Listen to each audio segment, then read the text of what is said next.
함께 이 로마서 7장에 기록되어 있는 이 말씀을 통해서 하나님께서 주시는 은혜를 우리가 함께 나누기를 원합니다. 이 로마서 7장에는 예수님의 이 십자가를 믿고 이제 마음으로 이 결단을 하는 사람도 왜 자꾸 죄를 짓게 되는가, 왜 죄의 이 모습에 끌려다니는가 하는 것을 이제 다루게 됩니다. 우리가 예수를 믿어도요, 이 땅에서 사람들과 자 부딪히며 살다 보면 또 죄를 짓고 또 여전히 악한 생각을 하고 또 실족하기도 하고 넘어지기도 한다는 것이죠. 왜 예수를 믿고 죄사함 분명히 받았는데 죄를 짓지 않고 하나님 말씀대로 살아야지. 이제는 어제 말씀처럼 죄의 종이 아니라 의의 종으로 살아야지 결단까지 하는데 왜 자꾸 죄를 짓게 되는가? 이 자신의 모습 볼 때 자꾸 실망을 하게 된다는 것이죠.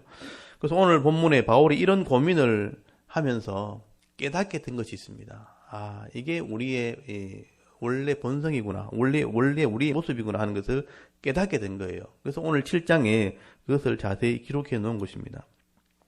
우리가 예수를 믿고 구원을 받았음에도 불구하고 여전히 죄를 짓는 것은 내 속에 있는 원래 죄성이라는 게 있어요. 죄성. 오늘 본문에 나오게 될 텐데 죄의 성질, 죄를 짓게 하는 본성이 아직 남아있다는 것을 바울이 이제 알게 된 것입니다. 그래서 이 죄의 본성에 대해서 오늘 설명을 하게 되고요. 또 하나가 있는데 하나님께서 주신 율법의 기능에 대해서 설명을 하게 됩니다. 하나님께서 이 율법, 하나님 말씀을 우리에게 주셨는데 이 율법이 어떤 역할을 하게 되는가, 죄가 무엇인지를 알게 하는 역할을 한다 하는 것을 자세하게 설명을 하게 되죠. 그래서 오늘 바울은 이 율법의 이 기능과 또는 내 속에 있는 이 죄성의 관계를 잘 설명을 하고 있고요. 이것을 구별하게 되어질 때에 우리가 죄를 이기는 삶을 살게 되는 것이다. 죄를 이기는 능력에 대해서 설명을 하게 되는 것입니다. 그래서 오늘 잘 보셔야 됩니다. 그래서 이 성도들에게 로마서 7장은 굉장히 중요한 그런 내용입니다. 예수 믿는 사람들에게 이것이 정리가 되어져야지만 바른 신앙생활을 할 수 있게 되는 것이죠. 오늘도 이 말씀을 통해서 우리가 진리를 깨달으시고 죄를 이기는 삶을 살아갈 수 있는 그런 은혜가 있기를 바랍니다. 바울은 먼저 이 율법의 기능에 대해서 먼저 설명을 합니다. 율법이 뭔지를 설명을 하게 되는데요. 여러분, 하나님께서는 하나님 나라의 법으로, 기준으로 이 율법이라는 것을 주셨다는 거죠. 그래서 이 율법의 기능에 대해서 설명을 하게 되는데 특별히 유대인들이나 사람들이 율법의 기능을 잘 알지 못할 때는 율법에 그냥 매여서 신앙생활 하는 사람으로 변질이 됐다는 거예요. 그걸 한번 잘 보시기 바랍니다. 특별히 이제 유대인들이 하나님이 주신 율법을 가지고 율법의 의미를 잘 이해하지 못했을 때는 율법이 구원을 주는 줄 알았다는 거예요. 그래서 율법을 우리가 다 지켜야 구원을 받는구나라고 착각을 한 거예요. 그래서 율법을 다 지켜 행해야 된다고 강조를 하게 되었고, 제사법이라든지 정결법이라든지 여러 가지 할례를 행하는, 겉으로 행하는 형식적인 이 율법을 강조하는 신앙생활을 하게 되는 것입니다. 그래서 사람들이 율법을 지켜서 구원한다고 생각하니까 열심히 율법을 행하는데 다 행할 수 없는 거예요. 율법을 행하지 못하게 되다 보니까 외식적인 신앙으로 변질되기 시작합니다. 지키지 못하면서 지키는 것처럼 자신을 꾸미기 시작하죠. 겉으로만 신앙생활을 잘하는 것처럼 이렇게 하는 것을 외식적인 신앙이라고 그러죠. 잘못된 신앙으로 변질되게 된 것입니다. 그래서 바울은 이런 율법을 행하려고 하는, 행위로 무언가 구원을 얻으려고 하는 이런 신앙을 율법에 매여 사는 삶이라고 표현하게 돼요. 율법에 매여 사는 삶, 또는 율법에 끌려다니는 인생이라고 표현을 하게 되는 것입니다. 그래서 이제 예수를 믿게 되어지면 이런 율법으로 구원을 받는 게 아니라는 것을 알게 되어지고, 예수님이 속죄하심으로 또 성령을 통해서 믿게 하심으로 그 믿음으로 구원받게 된다는 것을 알게 되죠. 그래서 바울이 율법에 매여 사는 인생이, 신앙이 잘못된 것이고, 또 예수를 믿음으로 구원받는 신앙이 맞다는 것을 설명하기 위해서 율법에 매여 있는 신앙은 율법에서 이렇게 자유로워야 된다, 그 설명을 하게 되는 거예요. 그래서 오늘 7장 1절 한번 보십시오. 바울의 표현들을 잘 보시기 바랍니다. 이 결혼이라는 법을 통해서 율법의 잘못된 것을 설명하게 됩니다. 7장 1절부터 한번 보십시오. 형제들아, 내가 법 아는 자들에게 말하노니 너희는 그 법이 사람이 살 동안만 그를 주관하는 줄 알지 못하느냐. 남편 있는 여인이 그 남편 생전에 법으로 그에게 매인 바 되나 만일 그 남편이 죽으면 남편의 법에서 벗어나느니라. 이 결혼하는 법을 가지고 법의 원리를 지금 설명을 하고 있는 것입니다. 여러분, 이 결혼이라는 법으로 부부가 되어지면 서로가 존중히 여겨야 되고 서로가 순종해야 된다는 그런 법에 매여 있는 거죠. 그래서 살아있을 동안에는 이 법에 순종을 해야 된다는 거죠. 그래서 살아있을 동안 이 법을 어기면 죄인이 되는 겁니다. 그래서 거기 3절에 남편이 있음에도 불구하고 다른 남자를 이렇게 따라가면 음녀라는 죄인이 되는 거죠. 부부라는 법 안에 있을 때는 그렇다는 거예요. 근데 남편이 죽으면 이 법에서는 자유로워지는 것이다. 그런 표현을 하게 되죠. 그래서 이제 4절을 잘 보시면요. 이런 살아있을 때 법의 적용을 받지만 죽으면 법에서 자유로워지는 것처럼 우리가 예수를 믿음으로 율법에는 죽었다, 이런 표현을 쓰게 되는 거죠. 율법에서 자유로워진다는 것을 설명하기 위해서 그렇게 설명하는 겁니다. 4절을 보시면요. 그러므로 내 형제들아 너희도, 성도들을 말하죠.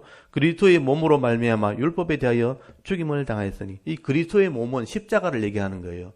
우리가 십자가에서 예수님이 죽으심으로 죄값을 지불했던 것처럼 우리도 십자가를 믿으면 율법에는 자유로워진다. 그것을 설명하죠. 이는 다른 이 곧 죽은 자 가운데 살아나시니, 죽은 자 가운데 살아나는 게 부활이죠. 부활하신 예수님, 예수님 살아나신 이에게니까 예수님에게 가서 우리가 하나님을 위하여 열매를 맺게 하렵니다. 이 부활하신 예수님처럼 새 생명으로 살게 되었다 하는 것을 예수 믿는 삶으로 표현하고 있는 거죠. 그래서 여기 너희들은, 성도들은 원래 이제 이스라엘 백성들이 율법을 주었을 때 율법을 다 지켜서 구원 얻는다고 생각을 한 것이죠. 착각한 거죠. 그래서 올해 율법을 지켜서 구원 얻는다고 생각한 사람들은 율법에 매여 있는 것입니다. 그런데 율법을 다 지킬 수 없죠. 이스라엘 사람들도 율법을 다 지켜야 된다고 믿고 율법을 지키려고 했지만 율법을 못 지키니까 도리어 죄인이 돼버린 거죠. 그래서 죄로 말미암아 죽게 된 것입니다. 죽음에 이르게 되었는데, 근데 예수님께서 이 율법의 요구를 완성하시기 위해서 이 땅에 오셔서 말씀이신 예수님이 율법을 다 완성하셨고 죄값을 지불하기 위해서 십자가에 죽으셨고, 그리고 우리를 의롭게 하신 것이죠. 예수님이 죄값을 지불하셨다는 것을, 십자가에 죽으셨다는 것을 우리가 믿게 되어질 때에 우리가 구원받게 된 것입니다. 그리고 성령을 통해서 이것을 믿게 하신 것이죠. 그래서 여러분, 우리가 예수를 믿게 되어지면 율법을 지켜야 구원을 얻는다는 이런 율법에서는 자유로워지는 거예요. 그래서 우리가 십자가의 죽음을 믿을 때 우리가 율법으로는 죽었다, 이런 표현을 쓰는 거죠. 율법에는 자유로웠고 이제 성령으로 예수를 믿게 되었으니 이제는 성령을 통해서 말씀을 순종하는 성숙한 그리스도인으로 가야 된다라는 얘기를 하게 되는 것입니다. 그래서 여러분 5절, 6절을 한번 보십시오. 우리가 육신에 있을 때에는 율법으로 말미암아 죄의 종력이 우리 지체 중에 역사하여 우리로 사망을 위하여 열매를 맺게 되었더니, 육체로 있을 때라는 말은 살아있을 때 율법에 매여 있었다, 이런 표현이죠.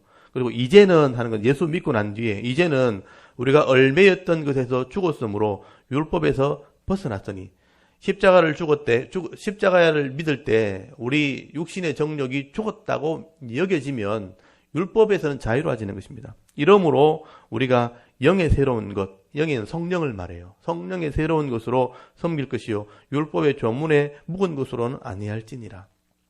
그래서 우리가 적어도 구원받는 데는 율법에 매여서 구원받는 게 아니라는 거예요. 성령을 통해서 십자가와 부활을 믿게 되어질 때 그때 구원을 받는 것입니다. 그래서 성령을 통해서 살아가는 삶을 살게 되는 것이다라는 설명을 하게 되는 것이죠. 그럼 여기서 중요한 것은, 그럼 율법은 어떤 의미가 있는지를 알아야 되는 거죠. 그럼 율법 자체는 잘못된 것이냐, 율법이 죄냐, 그렇지 않다는 거죠. 그래서 바울이 이제 율법의 기능을 설명하는 거죠. 이 율법은 우리가 죄가 있다는 것을 알게 하는 역할을 하는 것입니다. 죄인이라는 것을 알게 하는 역할을 한다는 것이죠. 그래서 거기 7절 한번부터 보십시오. 그런즉 우리가 무슨 말 하리요? 율법이 죄냐? 그럴 수 없느니라. 율법 자체는 죄가 아니에요. 율법은 우리가 죄를 알게 하는 역할을 하는 것이죠. 그래서 그럴 수 없느니라 해놓고 율법으로 말미암지 않고는 내가 죄를 알지 못하였으니, 곧 율법이 탐내지 말라 하지 아니하였다면 내가 탐심을 알지 못하였으리라. 여기서 중요한 것은 율법이 우리가 죄인이라는 것을 자꾸 알게 하는 거죠. 욕심을 낼 때 내가 이게 본성으로 살아가는 것이지만 죄인지 몰랐다가 성경이 욕심은 죄다 하고 할 때 죄인 줄 알게 되는 거죠. 살인하지 말라 할 때 우리가 사람을 죽이면 욕심대로 살면 되는 줄 알았는데 그게 죄라는 것을 그때 알게 되는 것이죠. 근데 중요한 것은 이 우리 속에 있는 죄성이라는 게 있어가지고 이 죄성이 율법을 이용해서 하나님 법을 이용해서 자꾸 죄인처럼 우리를 정죄하는 그 죄성이 있다는 것을 바울이 깨닫게 되었다는 것입니다. 그래서 여러분, 내가 자꾸 거짓말하게 되어지면 죄인 줄을 몰랐는데 율법이 와서 거짓말하면 죄인이다 하는 것을 알게 되었을 때 여러분, 내 속에 있는 죄성이 율법을 이용해서 너는 죄인이네, 나쁜 사람이네, 너는 죽어야 되네, 이 죄인이라는 것 때문에 내 스스로를 자꾸 죽음에 이르게 한다는 것이죠. 예전에는 몰랐는데 내가 도둑질할 때 그냥 내 마음대로 살면 될 줄 알았는데 도둑질이 죄라는 것을 알게 됐을 때 너는 나쁜 사람이네, 너는 죄인이네, 너는 죽어야 되네 하며 스스로 좌절하는, 절망시키는 이 죄를 가지고 나를 죽이는 역할을 하는 게 내 속에 죄성이 있다는 것을 알게 된 것이죠. 이건 굉장히 중요한 것입니다. 이 바울이 깨닫게 된 것이죠. 율법으로는 생명을 살리려고 준 법인데 내 속에 있는 죄성이라는 이 죄의 성질이 율법을 이용해서 나를 죄인으로 자꾸 끌고 간다는 것이죠. 여러분 10절을 한번 보십시오. 바울이 이 설명을 하게 됩니다. 10절에 보시면 생명에 이르게 할 그 계명, 이 율법이 내게 대하여 도리어 사망에 이르게 하는 것이 되었도다. 죄가 기회를 타서, 여기 죄라는 표현이 나오죠. 이게 정확한 표현을 하면 죄성이에요. 죄성, 죄를 짓게 하는 성질. 이게 내 본성이죠. 이 죄성이 기회를 타서 계명, 율법으로 말미암아 나를 속였다는 게 중요한 겁니다. 속여서 그것으로 나를 죽였느니라. 그래서 14절을 잘 보시면요, 우리가 율법은 신령한 줄을 알거니와 나는 육신에 속하여 죄 아래에 팔렸도다. 그래서 여러분, 죄성이라는 것을 내 속에 가지고 있다는 것을 바울이 깨닫게 된 것입니다. 이게 굉장히 중요한 거죠. 죄의 성질, 죄의 속성 또는 죄의 본질, 이게 내 속에 아직 있구나. 여러분, 예수를 믿어도 이 원죄로부터 오는 죄성은 없어지지 않습니다. 바울이 이것을 깨닫게 된 거죠. 이 죄성이 율법을 이용해서 나를 계속 죄인으로 몰아가는 거죠. 그래서 결국은 죽게 만드는, 그것이 우리의 본 모습이구나라는 것을 바울이 알게 된 것입니다. 그래서 우리가 예수를 믿었음에도 불구하고 죄를 계속 짓게 되는 것은 이 죄성이 남아있다는 것을 바울이 깨닫게 된 것이죠. 그래서 우리가 어제 로마서 6장에서 말씀을 보셨던 것처럼 예수를 믿고 우리가 예수님이 죄값을 우리를 위해 지불했다는 것을 믿을 때 영원히 구원받았음에도 불구하고 나는 결단했음에도 불구하고 여전히 내 속에 죄가 남아서 나를 죄를 짓게 하는 이 모습이 죄성 때문에 그렇다는 것을 바울이 알게 되는 것이죠. 그래서 율법이 문제가 아니고 내 속에 있는 죄의 성질, 이 죄성이 문제라는 것을 알게 된 것입니다. 그래서 여러분 15절 한번 보십시오. 15절에 보시면 내가 행하는 것을 내가 알지 못하노니 곧 내가 원하는 것을 행하지 아니하고 도리어 미워하는 것을 행함이라. 만일 내가 원하지 아니하는 것을 행하면 내가 이로써 율법이 선한 것을 시인하노니 이제는 그것을 행하는 자가 내가 아니요 내 속에 거하는 죄니라. 이 표현이 제일 중요하죠. 내 속에 거하는 죄성이라. 그래서 내가 온전히 율법을 순종하기를 원하지만 내가 의로운 삶으로 온전히 살아가지 못하는 존재라는 것을 알게 된 것이죠. 그래서 이 죄성의 문제를 해결해야 되는 것이죠. 그런데 이 죄성의 문제는 내 스스로가 해결할 수가 없다는 것입니다. 이게 인간의 한계예요. 내 속에 죄성이 남아있어가지고 자꾸 욕심으로 나를 이끌어가는 것입니다. 맛있는 거 보면 내가 계속 먹고 싶은 욕심이 생겨죠. 좋은 것을 보면 내가 가지고 싶은 욕심이 있는 것입니다. 또 다른 사람 보고 내가 마음에 안 들면 화가 나고 분노가 나는 이런 죄성이 내한테 남아있는 것이죠. 남이 잘 되는 거 보면 시기가 나고 질투하는 이런 죄성이 여전히 내 가운데 남아있다는 것을 알게 되는 것이죠. 그래서 이 죄의 욕심 때문에 시험에 들기도 하고 또 욕심을 이기지 못하면 죄를 짓게 될 때 또 실망하게 되고 또 좌절하게 되는, 이게 인간의 한계구나, 이게 본성이구나 하는 것을 바울이 깨닫게 된 것입니다. 그래서 예수를 믿었음에도 불구하고 죄사함 받았음에도 불구하고 이 죄성은 이기지 못하는 내 한계를 깨닫게 된 거죠. 그래서 바울이 한탄을 하게 되는 내용이 나온 겁니다. 오늘 21절 한번 보십시오. 그러므로 내가 한 법을 깨달았노니 그 선을 행하기 원하는 나에게 악이 함께 있는 것이로다. 내 속사람으로는 하나님의 법을 즐거워하되, 하나님 법 율법이죠. 율법을 행하려고 하되 내 지체 속에서는 다른 법이 내 마음의 법과 싸워 내 지체 속에 있는 죄의 법으로 나를 사로잡는 것을 보는도다. 오라 나는 공고한 사람이로다. 이 사망의 몸에서 누가 나를 건져내랴. 여러분, 이 죄성이라는 것을 내가 스스로 해결할 수 없다는 한계를 깨닫게 되었고요. 이 죄성 때문에 결국은 계속 원하는 것을 행하지 않는 죄를 짓는 몸으로 내가 살아갈 수밖에 없구나. 이게 예수 믿는 사람의 고민이라는 겁니다. 이런 불신자들은 이런 고민도 없어요, 사실은요. 불신자들은 그냥 나만 잘 되면 되지, 내 욕심대로 살면 되지 하면서 남을 욕하고 비난하는 것을 죄라고 생각하지 않아요. 불신자들은 그렇습니다. 그래서 그냥 자기 마음대로 살아가는 것이죠. 그런데 예수 믿는 사람은 그렇지 않죠. 하나님의 법을 내가 알기 때문에, 율법을 알기 때문에, 율법이 내 속에서 죄라는 것을 자꾸 알게 하게 되어질 때, 이 내가 하나님 법대로 살아야 되는데 하는 마음이 있는 거죠. 근데 실제로는 죄성이 있어서 그걸 살지 못하게 될 때 괴로워하는 인생이 된 것이죠. 그래서 이 거듭난 영혼은 하나님 법을 따르려고 막 애를 쓰는데 내 속에 있는 죄성은 자꾸 불순종하게 만들고 죄를 짓게 만드는 이런 죄성을 가지고 있다는 걸 알게 된 것이죠. 불신자는 모르고 있을 뿐이고 우리는 알게 된 것입니다. 그래서 우리가 이런 부분을 이제 한계를 인정을 해야 된다는 것이죠. 우리가 예수를 믿고 죄사함 받았지만 완전할 수 없다는 것을 알고 있어야 됩니다. 그런데 우리는 완전을 자꾸 요구하게 되는 거죠. 예수 믿었으니까 완벽하게 살아야지, 율법대로 살아야지, 이런 생각이 우리를 죄를 짓게 만드는 것이죠. 그렇기 때문에 여러분, 예수를 믿고 구원받아도 내가 완전하지 않다는 것을 깨달으셔야 됩니다. 그리고 바울은 이 문제를 해결하기 위해서 고민할 때 하나님이 은혜를 베풀어서 깨닫게 했다는 거죠. 이 죄성은 내가 해결할 수 없지만 하나님에 의해서 해결되어지는 것이다. 이 죄성은 내 스스로 해결할 수 없지만 영적인 능력, 성령의 법이 내 속에 와서 이 죄를 이기게 할 때 그 이기는 삶을 살아가는 것이 예수 믿는 사람이라는 것을 바울이 깨닫게 된 것입니다. 그래서 바울이 인간의 한계를 깨닫고 하나님이 주시는 성령의 능력을 깨닫게 되는 게 로마서 8장이에요. 8장에 와서 우리가 이런 죄성으로 괴로운 인생을 살아가는 인생이 되었지만 성령의 능력, 성령의 법이 우리 속에 오셔서 이 죄성, 죄의 법을 이기게 하는 은혜를 베풀어 줬다는 거죠. 이게 하나님의 방법이었다는 것을 깨닫게 된 것입니다. 그래서 바울은 이 성령의 능력을 깨닫고 감사하게 되는 것입니다.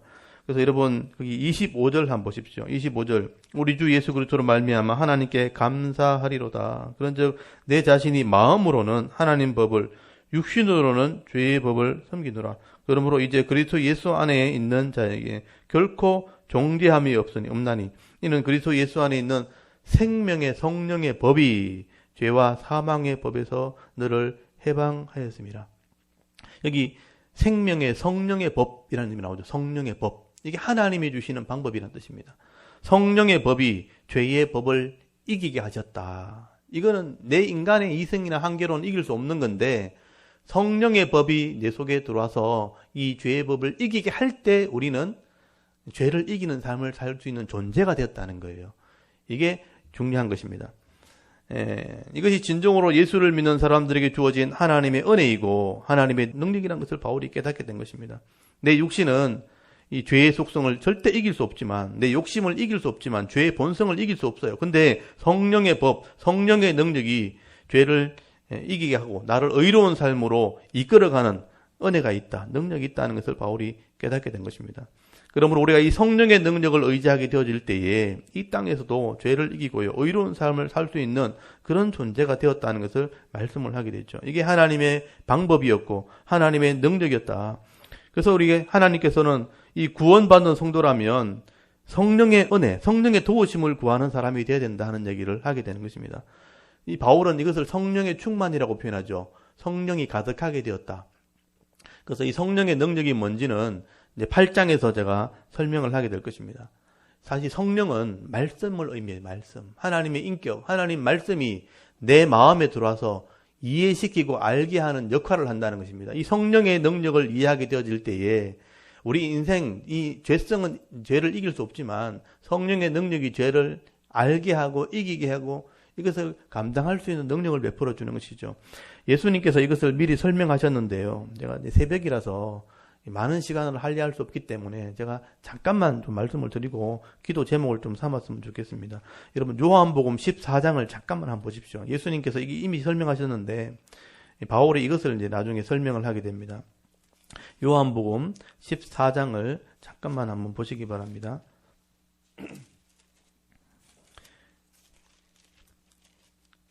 요한복음 14장부터 16장까지가 예수님이 설명하신 성령론이거든요. 성령이 어떤 역할을 하는지를 설명한 것입니다. 나중에 바울이 그것을 또 설명하게 되는데 요한복음 14장 거기 26절을 한번 보십시오. 26절에서 27절까지 요한복음 14장에서 16장까지가 성령론입니다. 근데 그 중에 14장 26절부터 27절까지 우리 두 절을 한번 읽어볼까요? 26절, 27절 한번 읽어보겠습니다. 시작. 보혜사 곧 아버지께서 내 이름으로 보내실 성령 그가 너희에게 모든 것을 가르치고 내가 너희에게 말한 모든 것을 생각나게 하리라. 평안을 너희에게 끼치노니 곧 나의 평안을 너희에게 주노라. 내가 너희에게 주는 것은 세상이 주는 것과 같지 아니하니라. 너희는 마음에 근심하지도 말고 두려워하지도 말라. 아멘. 예수님께서 십자가에 죽으시기 전에 제자들에게 했던 말이에요. 내가 십자가에 죽고 죄값을 지불하면 이제 성령이 올 거다. 그 성령의 역할이 보혜사다. 보호하시고 은혜 베푸시고 일하신다. 성령의 사역을 설명할 때 이 성령이 너희에게 모든 것을 가르친다. 그리고 내가 너희에게 말하는 것을 생각나게 한다. 여러분 성령이 하나님 말씀을 알게 하는 거예요. 내 속에 인격 속에 들어서 하나님의 말씀의 의미를 깨닫게 만들고 알게 만들어버리면 안 할 수 없게 만들어버린다는 거예요. 이게 성령의 역할이에요. 그래서 평안이 너에게 주어지는 것이다. 근심하지 말고 두려워하지 말라. 여러분 이 성령은 세상이 주지 못하는 것을 너에게 주는 것이다. 이게 진짜 능력이에요. 파워, 디나미스라는 성령의 파워가 사람을 바꾸는 능력이에요. 생각을 바꿔버리는 능력이에요. 그래서 이 세상에서요 사람의 인격이 변하지 않아요. 우리 자녀들이 말 안 들을 때 때린다고 사람이 변합니까? 가둔다고 변합니까? 안 변합니다. 성령이 내 속에 와셔서 깨닫게 하지 않는 이상은 절대 변하지 않는 게 인간이에요. 근데 성령이 오셔야지만 우리가 죄가 뭔지를 분명히 알게 되어지고 그것을 행하는 사람으로 바꿔주는 겁니다. 여러분 물을 주는데 이 속에 독이 들었다는 걸 모르면 그냥 마시지만 알면 절대로 안 먹거든요. 성령이 죄가 우리 속에 들어오면 내가 죽는다는 걸 알면요 절대로 안 하게 돼 있어요. 알게 하는 역할이죠. 깨닫게 하는 역할입니다. 그래서 성령의 도우심이 우리가 있어야지만 죄를 이길 수 있다는 것을 바울이 깨닫게 된 거죠. 성령의 능력이 바로 말씀이고 이 말씀이 내 속에 깨달아지면 절대로 죄를 행할 수 없는 인간으로 변화되는 겁니다. 그게 성화의 과정이라고 보셔야 돼요. 그래서 바울이 이것을 깨달은 것이죠. 죄성은 내 속에 들어서 나를 지배하고 있지만 우리가 인간이 죄성을 이길 수 없지만 성령의 능력이 들어오면 죄성을 이길 수 있게 되는 사람으로 변화된다는 겁니다. 바울이 이것을 깨닫게 된 것이죠. 그래서 성령이 우리 연약함을 아시고 우리를 도우시는데 생각에서부터 변화시키는 거죠. 내 인격, 마음속에 들어와서 말씀을 깨닫게 하셔서 죄를 이기는 능력을 주는 겁니다. 그래서 내가 악함이 생기고 내가 싫어하는 사람 생기면 분이 나고 화가 나는데요. 성령이 들어와서 그렇게 하면 안 된다는 걸 알게 하는 거죠. 내 입 밖에서 욕이 나오려고 하다가도 내 속에서부터 그것이 이해가 되어버려요. 그러면 욕이 나오지 않고 저주가 나오지 않는 것입니다. 내 손발로 악을 행하려고 하다가도 성령이 들어오셔서 그렇게 하면 안 된다는 것을 알게 해버리면요. 절대로 악을 행할 수 없는 사람으로 변화되어지는 것입니다. 이게 성령의 능력이죠. 그래서 오늘 8장을 한번 보십시오. 로마서 8장으로 돌아와 보시면 8장에 제가 다음 주에 설명을 드리겠지만 이 8장에 보시면 이런 성령의 능력이 내게 와서 죄를 이기게 된다. 8장 1절에 보시면 그러므로 이제 그리스도 예수 안에 있는 자에게 결코 정죄, 이는 죄를 지을 수 없다. 정죄함이 없나니 이는 그리스도 예수 안에 있는 생명의 성령의 법이 죄와 사망의 법에서 너를 해방하였습니다. 이 생명을 주는 성령의 법이 너희를 다스리게 될 때 우리가 변화된 삶을 사는 것이다. 그래서 바울이요 나중에 에베소서를 쓸 때 이 성령의 능력을 설명할 때 여러분이 잘 알고 계시는 성령의 충만함 받으라는 표현을 쓰게 되는데요. 이 성령의 충만함이라는 의미를 그 앞에 설명을 해놨어요. 그래서 에베소서 5장을 잠깐만 한번 보십시오. 우리가 이제 성도님들이 성령의 능력에 대해서 제대로 잘 이해를 못 하시는 게 많은데 성령의 능력에 대해서 우리가 제대로 알게 되어지면 성령 충만이 뭔지도 알게 될 것입니다. 에베소서 5장입니다. 5장. 에베소서 5장 17절 18절 말씀. 에베소서 5장 17절 18절 우리 한번 읽어볼까요? 에베소서 5장 17절 18절을 읽겠습니다. 시작. 그러므로 어리석은 자가 되지 말고 오직 주의 뜻이 무엇인가 이해하라. 술 취하지 말라. 이는 방탕한 것이니 오직 성령으로 충만함을 받으라. 아멘. 여기 보시면 17절이 더 중요하죠. 그러므로 어리석은 자, 앞에 17절 앞에는 이제 성령의 삶을 쭉 설명하고 난 뒤에 이것이 성령을 살아가는 삶이라고 설명하면서 어리석은 자가 되지 말고 오직 주의 뜻이 무엇인가 이해하라. 주의 뜻이 뭐냐면 말씀이죠. 말씀을 이해하게 되어지면 그것이 성령의 충만함이 되는 거다라고 설명하는 거예요. 술 취하지 말라. 세상 것을 이렇게 먹어서 거기서 정신없이 살아가는 인생을 술 취하는 것으로 표현했다면 성령에 가득하게 되는 것은 주의 뜻을 이해하는 것이다. 성령이 하나님 말씀을 이해하게 되어지면 죄를 이기는 삶을 살아가는 은혜가 임하게 된다. 능력이 생긴다라고 말씀을 하게 되는 것이죠. 바울이 이것을 깨달은 것입니다. 그래서 이제 로마서 8장이 중요한데 이건 다음 주에 아침에 또 말씀을 나누겠습니다.